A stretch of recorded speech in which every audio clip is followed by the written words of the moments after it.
Hey, what's going on, everyone? This is Mike Colleen at MikeColleen.com. Okay, so today I was inspired by a couple YouTube videos. They were Christian songs by very young ladies. One of them is Kennedy Anderson. She was on that. I cannot think of the name of that TV show. It's with the competition where they do music and stuff. They have huge artists on there. And so she's, her song inspired me. But what it inspired me to make a video about is probably not what you think. So yeah, it was on American Idol. That's the show she kind of got famous from, but then she pulled out towards the end and she just wanted to do Christian music.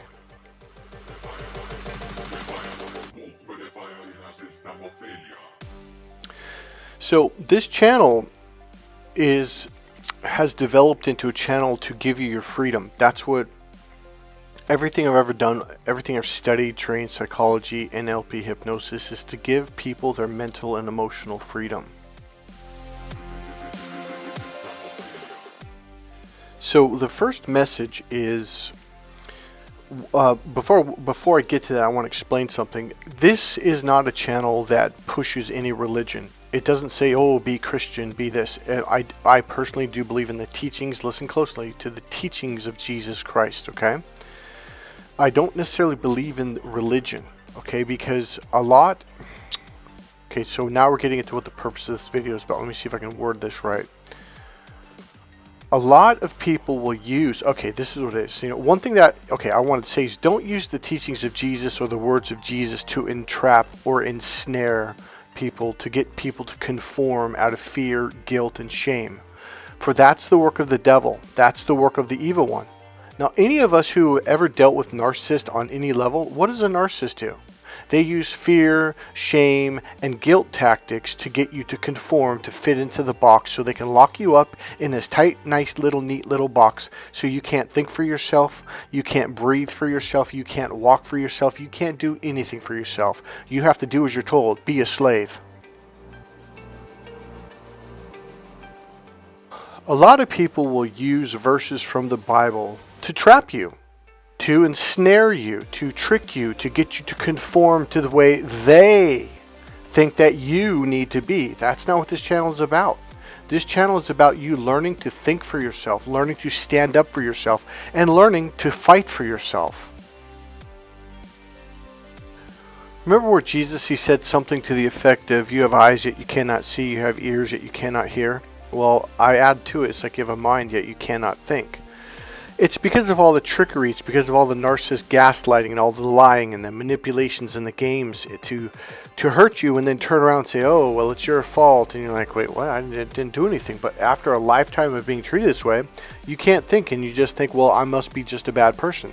And I know a lot of you feel that way. I know I did for a long, long time.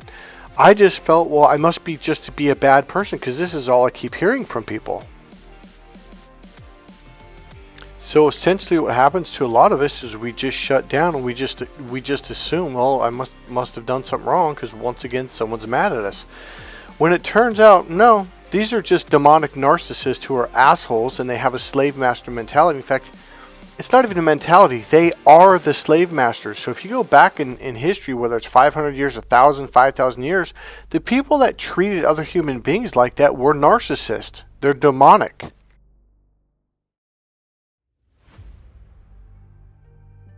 So you start to realize that these people who have treated you so horribly for so long they're not even human. They're not good people at all. And it's been a mind game this entire time that you had to find your way out. You literally had to find your way into the light. And that's what this channel is all about. So growing up in the Christian church or growing up around Christians, a lot of them, I don't know if I want to say a lot, but a percentage of them are demonic narcissists. Yes, embedded in the church. And they use these verses to make you conform and feel guilty and shameful. And you're just sitting there minding your own business. You didn't do a damn thing.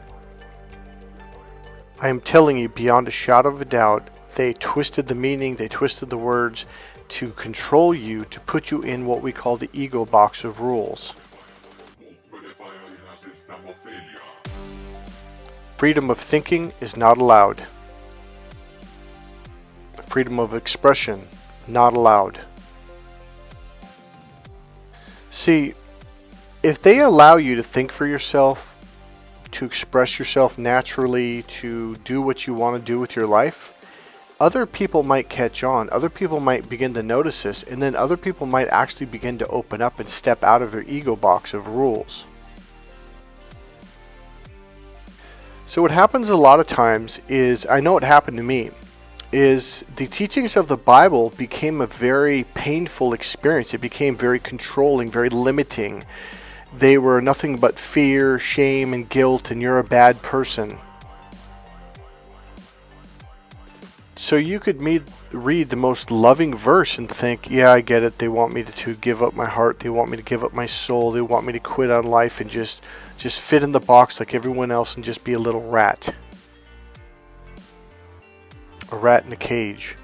So what happens is the most beautiful verses, whether it's from Jesus or in the book of Jeremiah or whatever, all of a sudden they just become, it's because I know you've experienced this.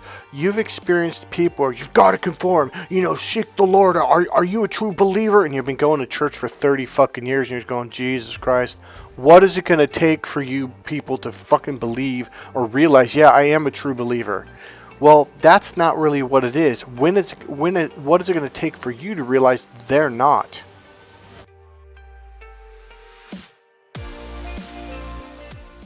So here's the deal.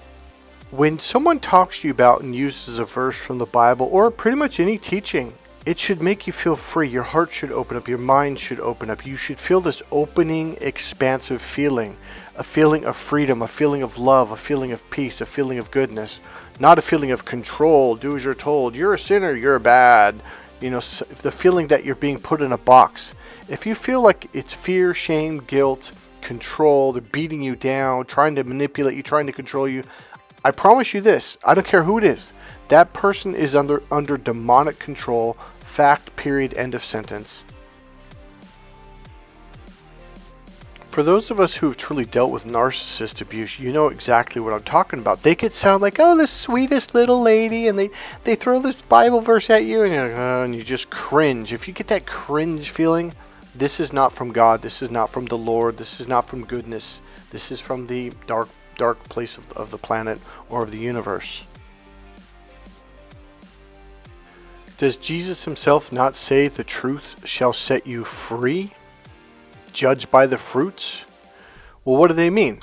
Are they angry? Are they yelling? Are they controlling? Are they manipulative? Like when you walk away, do you feel confused? Do you feel lost? Do you feel shame? Do you feel guilt? Do you feel any of these horrible feelings? That's the fruit he's talking about. Or do you feel expansive? Do you feel alive? Do you feel empowered? Do you feel strong? Do you feel like you can think clearly? Those are the good fruits. It becomes that simple. If there was one word, it would be freedom. Do you feel free to talk? Do you feel free to breathe? Do you feel free to be relaxed? Do you just feel free?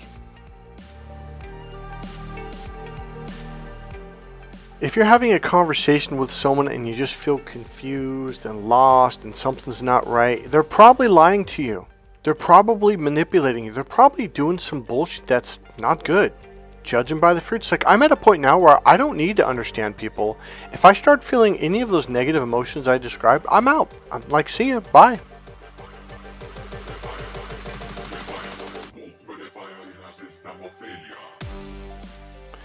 So the thing about it is like, okay, so you get these people that are like ultra 12-steppers, okay?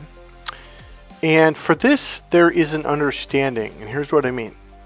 These people have gone so far down the rabbit hole or the dark hole or whatever you want to call it. They got hooked on drugs so bad that they needed absolute total structure to get out. And I can understand that.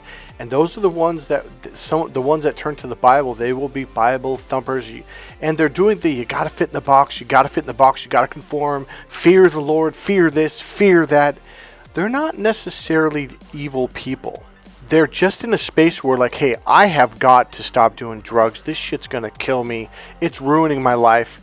So they need absolute structure, which is the left brain, okay? Now, there's nothing wrong with the left brain or the right brain, etc.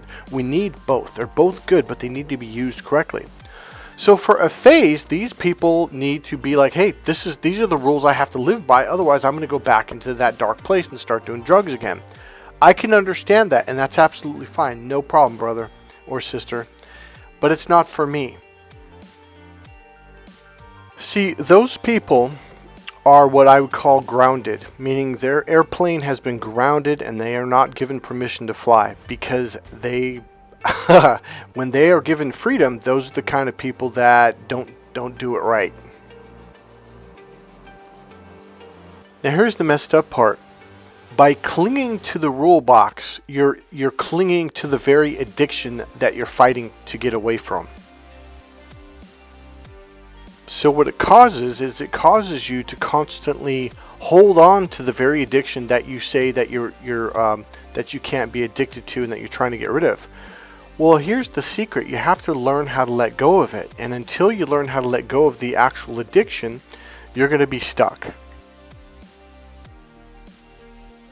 When people truly experience freedom, why would you want to do drugs? When people truly experience this sense of peace, this sense of overwhelming, it's like this expansiveness where you're in this space that you're totally free to come and go, to do as you please, do as you want. What do? You see a child that's in hurt? Well, you help them. You see a woman being attacked? Well, you protect them. You look at drugs on the left, healthy food on the right. You choose the healthy food. It's not even a battle. It's like, well, of course I'm going to choose this because that other thing is toxic.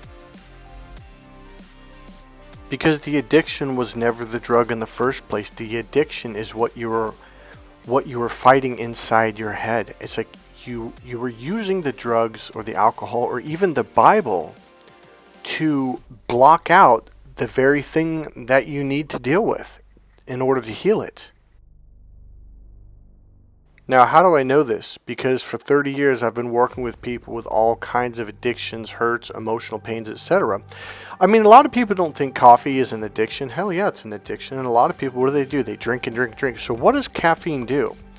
It puts you in your logical brain to the far extreme, and it blocks you off from your right brain, which is the emotions and your feelings.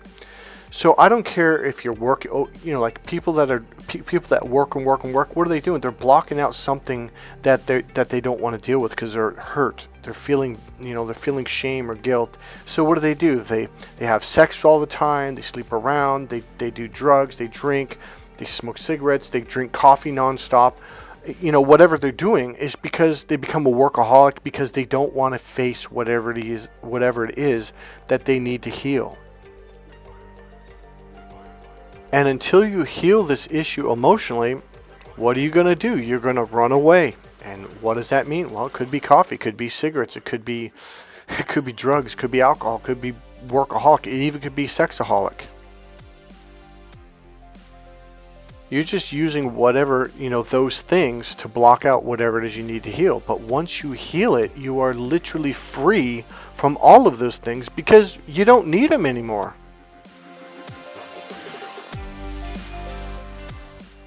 So let's take this verse right here. You could look at this and be like, oh, he's just trying to shove Christianity down my throat. No, that's one thing I'm really cautious when I use certain phrases from the Bible, etc., because a lot of them are just completely, totally misunderstood. Okay, now I'm not going to get into that. It's a different thing. So this one says, you will seek me and find me when you seek me with all your heart. Now, what does this mean? The only time prayers have ever truly worked for me is when I was just I don't even want to say on my knees, but it was like you were just completely surrendered to God, completely opened up, and you were just with all your heart and all your soul, because you really needed something. Something needed to come through. And when you pray from your heart of hearts, that's when the prayers come true. That's all this means. It doesn't mean be submissive. It doesn't mean go to church every Sunday. It doesn't mean a damn thing other than pray with all your heart and all your soul, and God will answer your prayer. So again, when I say God, you could use the word source. You could use the word sun, like the American Indians. You could use the word Buddha, or whatever your belief is.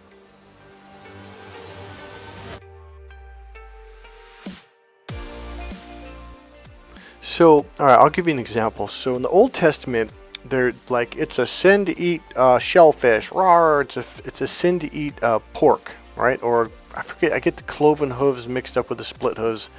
I forget which one is which. Okay, I'm not a farmer, so. So here's the point. We eat shellfish all the time. Christians eat shellfish. Christians eat pork. They've been doing it for a long, long time. So like, wait a minute, but it says here it's a sin. Well, here's the misunderstanding. The misunderstanding is in the translation of the definition and the meaning of the word. So, one of the things the pastor kept just talking about was the word love. There's agape. There's the word which means the love of God. Then there's word for the love. So agape means love, but there's different meanings of love. There's sexual love. There's the love of your work. There's the love of your children. There's the love of your family. There's the love of your wife. There's different forms of love. Another thing he would just constantly talk about was the original sin, because most people don't know what the original sin is. It's when Jesus said, "Get behind thee, Satan." It means to get out of your ego, because when you're in your ego, you're closed off from God. Well, what do you mean, Mike? Well, what have I kept saying for over 2 years now? There's an artery in the lower reptilian brain, okay? When you learn how to relax and open up that artery, you open up to your right brain, because blood is allowed, because it opens wide, and now more blood can flow up into the right brain, and thus it turns on your right brain, because blood carries the number 1 and number 2 fuel source for your brain and your muscles. So now your right brain, which is the creative, emotional, spiritual brain, click, gets turned on, the door opens wide open, and now you're connecting to God. So the original sin is when that artery is narrow and you cut off from. That is literally what sin literally means, to cut off from. In this case, to cut off from God. That is literally the original sin, okay? Now, I'm not saying, oh, you're a bad person, you're going to hell. No, that's not what I'm saying. What I'm saying is, when you cut off from God, or in the empath world, the narcissist abuse, we would call, you're cutting off from your own intuition. You're cutting off from your higher knowledge, your higher awareness. And when you do that, you can get hurt really bad. You can get attacked by narcissists and demonic people that get in your mind, that gaslight you, talk behind your back, stab you in the back, and do all these horrible things. But if you are open, if that artery is open, if you're open to your open brain, the right brain is considered the open brain to God, the open spiritual brain. The left brain is literally in the box thinking. It's closed off from any intuition or awareness at all. So God didn't mean don't eat shellfish or the cloven hoof or pigs or whatever, or pork, because he wanted to put you in hell and wanted to burn you for all hell and damnation. No, he was saying, hey man, this is going to make you very sick. If you do this, this can literally kill you. I don't want you to get hurt. Now, the reason why God says to open up, and I don't even know if the Bible actually says that, but the reason why you open up to God is because it feels good. You feel safe because you are safe. You have an awareness, and you can be more prosperous, and you can be happier. Okay, let's talk about intuition. Haven't you ever had those times when for some reason, and you didn't even know why, but something clicked and you're like, huh, and you just knew something but you didn't know why? Whether it's God, whether it's source, whether it's the sun god or whatever, maybe it's not even that. Maybe it's literally just you opening up to your larger human brain, and thus you are connected to a much greater source of information and knowledge that you've picked up unconsciously throughout your whole entire life. All I know is whatever this is, it loves you very much and it wants to help you. That's all it's trying to say. It doesn't mean, oh, you're a sinner, you ate pork, we're going to stone you to death. But that's what the ego box says. See, all these people, narcissists, etc., when they use shame, guilt, and fear, and all this manipulative gaslighting and lying and manipulating, what they're trying to do is they're trying to confuse you, because what that'll do is it'll close that artery, there's a sensor on it. Whenever it senses fear, it shuts that artery down, because what it does is it takes all the blood from your skull and also majority from your intestines, and it shoves it into your muscles for fight and flight. The lower reptilian brain, which is what controls that artery, is all about fight and flight. Its number one job is to keep you alive, so fight or flight. Either fight or you run, or its also job is to keep the human species going by by having sex, by making you have sex. So the point of this, or purpose of this, is that the artery is controlled by the reptilian brain, because the reptilian's brain's job, its number one job, is to keep you alive. So when it narrows the artery, it doesn't allow as much blood to go up into the skull, and it takes the blood from your intestines to go into your muscles, because now you got more fuel to be stronger to fight, or to be stronger to run away faster. So here's the deal. That was only meant for emergency situations. Here's the problem. People live every day in panic.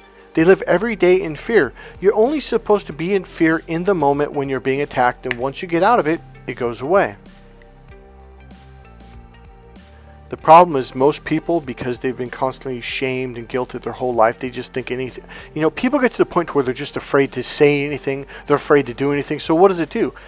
It keeps them in a constant fear state, which causes that reptilian brain, that sensor, to go off, and it causes it to lower the artery. And what it does is it shuts you down from your higher intelligence, the open connection between the left and especially the right brain. There needs to be flow of information between the left and right brain. For men in our modern world, going all the way back to about 1910 or so, maybe even 1880. The male brain, they're stuck in their left brain. They're oblivious. That's literally, when people say get out of the box, they mean get out of the left brain. They mean open up to the open brain, the right brain. So here's the deal. We learned this in fighting sports. Stay calm, stay relaxed, stay loose, stay loose. Because if you can stay relaxed and stay loose, that artery's wide open and you can fight a lot better. You can see things coming. Because your vision isn't tunnel vision, like you're looking down this narrow tunnel. It's wide open, and you can see your opponent doing things that they don't even know they're doing, and you can take advantage of it. We learned this in psychology. We learned this in hypnosis. We learned this in timeline therapy. We learned this in NLP trainings. We learned this in energy healing. It's taught everywhere. It's the same thing that they're teaching you in the Bible. When that artery narrows, that's the sin. That's the sin. So the word in the Bible, atonement, it literally means at one, to atone. A-T-O-N-E, atone. It literally means to be at one. It means your left brain needs to be open to your right brain. So that's what these techniques are all about, is teaching you how to open up to yourself so you can be at one. It's the same thing when Popeye says, I am what I am. It means your forehead is open to your heart, which is your left brain is open to your emotional heart brain. Now you might think, oh, did you read that in a book? Yeah, I've read it in a lot of books. But where I really understood it was learning how to do it for myself, and then doing it with my clients and watching an entire person's life change in a moment. Now, I've got videos of a client of mine. I think we did 3 different energy healing sessions where his whole life just changed, and he was like, holy shit. Like, if you go onto my website, I'll leave a link below to the, this is the energy healing testimonial. So if you go to my website at mikecolleen.com, the 3rd tab at the top, it'll say healing, then click it for the drop down, go all the way to the bottom to energy healing testimonials, and I've got different clients on there talking about my energy healing. So scroll down and find Adam. One says Adam's emotional healing. Another one is the Mike Tyson of energy healing. And the other one of Adam would be caffeine free instantly. So Adam was addicted to energy pills, caffeine, you name it. This guy could not quit. We did 1 session for that. And boom, he woke up because it's the weirdest thing in the world. I didn't need caffeine because I just got out of bed, whereas before it was a battle to get out of bed. So one of the requirements that I've noticed with people is you have to want to change. You have to want to heal. It has to be something that comes from your core that you want so bad. So if you watch the Chosen with videos on YouTube called The Chosen One, they got a series of videos about Jesus healing people. And there's some of his followers never asked for healing, and one lady was blind and another guy was crippled and on and on. And so I think it was the lady where he just says, is there something you want to ask me or something you want? And she goes, no, I'm fine. He goes, are you sure? And he goes, you've been so helpful. I really appreciate everything you've done for me, blah, blah, blah. But he finally goes, do you want to be healed? And she goes, oh, I don't want to bother you with this. And he goes, it's no bother. So the point being is, like, you have to ask for help. You have to ask, because One of the things about God is like it's free will. He's not going to force healing upon you. So you literally have to ask, whether it's God or with me. Okay, one thing I noticed with my clients is some people would say, hey, could you heal my father? Could you heal this other person? And that person has no idea of it. And it's number one, it's not appropriate. Number two, it just doesn't work. And that's when I've noticed, like, oh, there's some people this doesn't work on. It's because either they're not aware of it or they're not asking. And that really is what it comes. You can't hint. You can't do the indirect beat around the bush technique. You can't. You have to ask. So let me end it with a couple things. Never ever use the teachings of the Bible or of Jesus to entrap or ensnare or guilt people. That is just that I'm going to tell you right now, you will pay for it. I guarantee it. You absolutely will pay for it. The teachings' entire purpose is to set you free so you can live your life to the fullest, as they say, in the glory of God. Well, what does that mean? That means to have this wide open, expansive energy. Not you've conformed to the church and you've bowed down and you've listened to what we've told you to do. No, it has nothing to do with other people. And freedom is something you're going to have to fight for. That's just the way it is, because we have these things called demonic narcissists, but you can fight them. And it's just like the Wizard of Oz. Once you do, all of a sudden you pull the curtain wide open. It's like, oh, that's all they are. I'm like, yep, that's all they are. Hey, this is Mike Colleen at MikeColleen.com. Remember, click subscribe, click the like button, and I'll see you in the next video. Bye.